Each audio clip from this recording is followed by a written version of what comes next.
황희찬이 이제 페널티킥을 차게 돼 있었습니다. 페널티킥을 차기로 돼 있었는데 관중석에서 이제 동양인을 차별하는 그 어떤 특정한 상징이 있습니다. 특정한 행동이 있는데 그런 게 있었어요. 근데 이제 황희찬이 나 그거 봤다. 그거 문제 있다. 그러니까 현장에서 바로 조치를 했다 그러죠. 바로 조치를 했다 그러죠.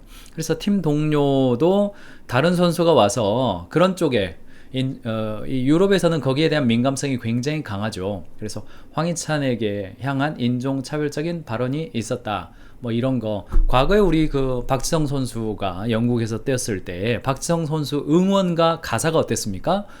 지성팍 너는 고향에서 개고기를 먹지 뭐 이런 게 있었어요. 그게 벌써 뭐 10년도 더 지난 이야기죠. 그때까지는 그런 거를 노래로 부를 정도로 뭐 유럽의 이 거친 축구 응원 문화에서는요 어느 정도 용인이 됐지만 지금은 뭐 그런 노래 절대 안 부릅니다. 그런 거 오해될 소지가 있죠. 어쨌든 황희찬을 향한 인종차별적 발언이 있었고 선수들이 그냥 조용조용히 넘어갔었는데 지금은 그렇지 않습니다. 그렇지 않습니다. 이거는 스포츠와 모든 삶의 영역에서 용납될 수 없습니다. 인종차별은 설 자리가 없습니다. 손흥민 선수도 지지하고 나섰고 클럽팀 감독의 입장도 찬이 경기 중 인종차별 발언을 들었습니다. 정말 실망스러웠어요. 어떤 형태로든 이런 차별은 용납될 수 없으며 절대로 있어서는 안 됩니다. 우리는 차별로부터 안녕한가? 왜 우리가 인종차별에 대해서 그토록 이제는 더 이상 그냥 웃고 넘어가는 거 아닌 상태가 된 이유가 뭡니까? 바로 우리 사회가 이제는 다양성 사회로 바뀌어 있고 대한민국 사회가 국제적인 어떤 위상에서 그냥 우리끼리 잘 먹고 잘 살면 되는 사회가 아니에요. 국제적인 위상에서 이런 것들을 민감하게 반응하고 우리가 강자의 입장에 대해서 약자들에 대해서 포용적으로 살아야 된다는 것이 국제적으로 그 책임이 요구되어지는 그런 나라가 됐습니다. 기업도 똑같죠. 기업도 나 혼자 일할 때 주변에서 와가지고 당신 뭐 포용적으로 해야 됩니다. 그런 이야기 안 하죠. 이제는 기업도 직원들을 1명, 2명, 3명 뽑는 순간 사장이라고 하는 강자 입장에서 본부장, 팀장이라고 하는 강자 입장에서 약자들을 대할 때 포용적으로 대해야 된다는 그 인식이 이제는 특정한 국가, 특정한 대기업에만 국한되는 것이 아니라 작은 기업에 대해서도 그것이 요구되어지는 사회적인 인식의 사회로 넘어왔다는 겁니다. 가장 많은 게 뭡니까? 우리 사회에 가장 큰 차별이 뭡니까? 물었을 때 학력, 학벌에 관한 차별이 있다. 33% 대답했고요. 장애인 차별이다. 13%, 세대 차별 12%, 성차별 12%입니다. 우리 사회가 가지고 있는 이거 인식입니다만 우리 사회가 가지고 있는 사람들이 느끼고 있는 차별이죠. 여러분들 차이와 차별은 무엇입니까? 여러분 핵심이 뭔데 차이는 뭐냐면요. 이 사람은 턱걸이를 12개 하네요. 이 사람은 턱걸이를 6개 하네요. 두 사람 중에서 누가 밧줄 타기에 선수로 뽑혀야 됩니까? 당연히 턱걸이 12개 한 사람이 밧줄 타기 선수로 뽑혀야죠. 그거는 차이죠. 그거는 바꿀 수 있잖아요. 열심히. 이 사람이 이걸 잘하니까 이걸 하자. 그것까지 차별을 하고 하면 안 되죠. 그건 오히려 과도한 평등주의를 유발하는 것이죠. 그래서 우리가 차이라고 하는 것은 그가 노력을 통해서 바꿀 수 있는 어떤 것들이 그가 경쟁력이 있어서 뭔가를 한다. 당연히 차이죠. 10명 중에서 성과 잘 나는 사람 2명 승진시켰어요. 그게 무슨 차별입니까? 차이죠. 그런데 차별이 있죠. 차별이 있죠. 너는 남자고 너는 여자니까 남자인 네가 해. 요런 거는 차별이죠. 차별이죠. 남자이기 때문에 일반적으로 근육이 강하잖아요. 남자이기 때문에 근육이 강해서 뭔가 한다. 이게 이제 차이입니다. 그러니까 바꿀 수 없는 것을 기반으로 해서 뭔가 차별적인 대우를 하면 그건 차별인 거고 바꿀 수 있는 어떤 실력이라든가 그의 경쟁에 관련된 요소다. 그럼 차이가 되겠죠. 남자와 여자는 차이가 있습니까? 차이가 있죠. 남자와 여자는 차별하면 됩니까? 차별하면 안 되죠. 요 개념들을 경영자 여러분들이 정확하게 알고 계셔야 의도치 않게 차별해버리는 상황으로부터 좀 자유로울 수 있다는 이야기입니다. 직장인 33.8% 학벌 소외감을 느낀다. 고졸 이하 56.7%가 학별차별이 있다고 생각을 합니다. 지방전문대학, 서울전문대학, 지방4년제대학, 심지어 서울 4년제 대학도 17.3%가 우리 사회가 학벌에 의한 차별이 있다. 그러니까 예를 들어서 이제 이럴 때마다 제가 서울대 이야기합니다만 제가 서울대가 아닙니다. 참고로. 자, 서울대 출신이야? 이런 것들이 서울대 출신이니까 좋은 어떤 점이 있겠죠. 그런 요소를 가지고 어떤 의사결정할 때 반영했다. 그러면 그거는 괜찮죠. 그런데 서울대 출신이라는 그 이유만으로 뭔가를 했다. 그런 거 굉장히 그 다른 게 있어요. 후반부에 제가 말씀드리겠습니다. 다른 요소가 있단 말입니다. 학력차별, 덜 배우네요. 이런 표현들 정말 무시무시한 표현이죠. 학력 때문에 자신의 능력이 평가절하 당한 경험이 있다. 네, 45.65%입니다. 45.65%. 직종 선택이나 이직의 제약이 많다. 34.78%입니다.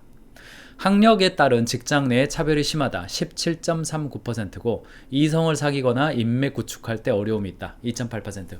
고졸 학력이 걸림돌이 되는 경우가 이렇게 되는 거죠. 여러분 어떠세요? 고등학교를 졸업한 친구가 예를 들어서 400만 원을 받는다고 100만 원을 받는다고 가정하죠. 그러면 대학을 졸업한 사람은 4년 더 했잖아요.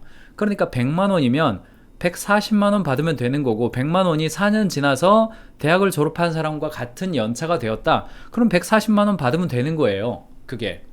요즘은 이 차이가 제가 만나보고 있는 현장에서 이 차이가 많지 않습니다. 오히려 좁아졌어요. 그런데 어떤 경우에는 우리가 대학교를 졸업하고 4년을 나온 사람이 받는 급여보다 고등학교 졸업하고 나와서 4년 동안 일한 사람의 급여보다 더 많은 거예요. 대졸자가 더 많은 거예요. 요럴 때 요런 걸 느낀다는 겁니다. 요런 걸 느낀다는 거예요. 특성화고 출신 취업자의 부당한 대우, 무시와 차별 풍토, 잡무, 수당 미지급, 근로계약서 미이행, 강제노동, 최저임금 미달, 승진제한, 성희롱 성추행, 사내복지 차별, 네, 요런 대우를 받고 있는 것이 있다라고 오늘날에도 지금 현재의 대한민국에서도 이런 조사들이 나오고 있다는 지점이 있습니다. 우리나라 70%가 넘는 사람들이 대학을 갑니다. 약 30%가 안 갑니다만 나중에 또 갑니다. 이분들 나중에 가고 전체 데이터로 합하면 더 늘어납니다만 한 83%까지 데이터도 제가 봤습니다만 어쨌든 고등학교를 졸업하고 직장에 들어와 있는 사람들이 느끼고 있는 그 관점들을 우리가 조금 더 포용적으로 볼 필요가 있다. 우리의 문화적 다양성에 대한 존중은 안녕한가? 우리는 다양한 환경에서 차별인지 모른 채 차별하고 있을 수 있다는 겁니다. 구성원들이 가장 중요하게 생각하는 조직 문화 요소는 1번이 존중입니다. 그래서 2번이 리더십이에요. 지원적인 리더의 핵심 가치의 실천, 악질 관리자, 비윤리적인 행동 이런 것들이 조직 문화에서 굉장히 많이 영향을 미치더라. 그리고 그 다음이 보상과 혜택이고요. 그 다음에 고용의 안정성이에요. 사람들이 조직 구성에 있어서 내가 회사를 다닐 때 있어서 우리 직원들의 마음속에 뭐가 굉장히 중요하냐면 조직 문화의 핵심은 뭐예요? 그 문화의 제도적 일상적 측면 어떤 측면이든지 간에 뭘 담아라? 존중이 담겨져 있는가? 직원들에 대한 존중이 담겨져 있는 제도적인 혹은 리더십이 있는가 이거예요. 경영진이 구성원들의 다름을 인정하고 다양성을 포용하기 위한 노력을 하는 거. 키가 작은 거, 키가 갑자기 커질 수 있습니까? 키가 큰 거, 키가 작아질 수 있습니까? 그가 노력을 통해서 바꿀 수 있는 것을 격려한다는 것은 그를 성장시키기 위한 노력이지만 그가 아무리 노력해도 안 바뀌어지는 지점을 가지고 지적하는 것은 차별이죠. 그런 게. 다양성이 만드는 조직의 성과 관련돼서 맥킨지 컴퍼니가 레포트를 하나 냈습니다. 다양한 인종과 문화적 배경을 가진 구성원을 채용하고 있는 상위 25% 기업이 하위 25% 기업보다 경영 성과가 36%나 더 높았다는 이야기입니다. 조직 내에서 다양한 사람들이 섞여 있는 그런 조직이 창의적이고 도전적이며 리스크 테이킹도 더 많이 하고 성과도 더 많이 나더라. 얼마나? 36%나. 상위 25하고 하위 25, 상하위 10% 단위도 아니고 더 높더라. 자, 젠더의 다양성. 남자와 여자가 막 섞여 있는 리더 그룹이라든가 어느 영업부가 남자도 있고 여자도 있어요. 생산부가 남자도 있고 여자도 있어요. 남자만 있고 여자만 있고 그런 게 아니라 섞여 있는 조직이 훨씬 더 성과가 높더라. 자, 윤리적으로나 어떤 그 다양성 있죠. 다양성. 그렇게 더 섞여 있는 조직이 더 높더라. 이런 거예요. 다양함이 많이 있는 조직들. 경영진에서 성별 다양성이 높은 상위 25% 기업이 하위 25% 기업보다 경영 성과가 25% 높더라. 다양한 인종과 문화적 배경 36%나 높더라. 그래서 맥킨지 컴퍼니 뿐 아니라 보스턴 컨설팅 그룹도 통상 우리 MBB라고 이야기하잖아요. 맥킨지, 보스턴, 베인앤컴퍼니. 이 세 곳이 전 세계적으로 성공하는 기업들에 대한 데이터를 많이 가지고 있는데 보스턴에서도 2022년 8월 달에 조직 내의 인력 다양성이 높을수록 혁신적이며 생산적이고 성공 가능성도 높더라 레포트를 내줬어요. MIT 솔로몬 매니지먼트 리뷰에서도 리더십 팀 다양성이 더 큰 기업들이 혁신적 수익성이 더 높더라. 다양성 점수가 평균 이하인 기업들은 26% 혁신 수익성이죠. 26%였지만 다양성 점수가 평균 이상인 기업들은 45%. 이건 뭐 상위 25, 하위 25가 아니라 딱 그냥 평균 때려가지고 위아래만 비교해 봐도 2배 정도 이상, 2배 정도 가까이 차이가 나는 겁니다.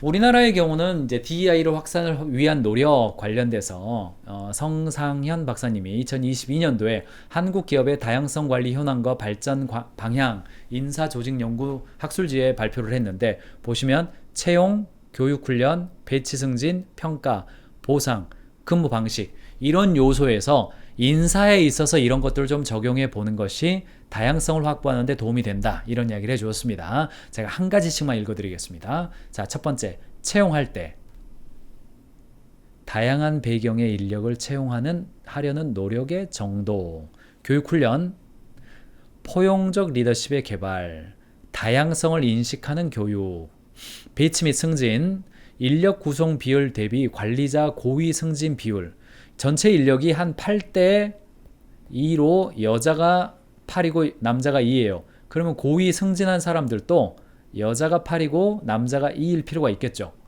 반대로 전체 조직이 남자가 90%고 여자가 10%예요. 그러면 고위 임원들도 남자가 90%고 여자가 10%는 있어야겠죠. 요 이야기입니다. 기기적 평등을 이야기하는 건 아니에요. 자, 평가 기준 발견에 편견을 제거하는 거죠. 보상, 집단 간 임금 격차의 타당성을 확보하는 겁니다. 근무 방식, 근무 시간과 장소의 유연성을 확대하는 것. 이런 요소를 성상현 박사님이 우리나라에서 DEI를 확산하기 위한 노력의 일환으로 제시를 해주었습니다. 최근에 책이 하나 나왔습니다. 다정한 조직이 살아남는다. 다정한, 다정함, 뭐 이런 단어들 저도 뭐 좋아하는 단어입니다. 포용적인 조직 문화에서 혁신의 가능성이 6배가 높고 생각의 다양성은 팀의 혁신을 20% 높이고 위험을 30% 감소시킨다라는 이야기까지 해주고 있습니다.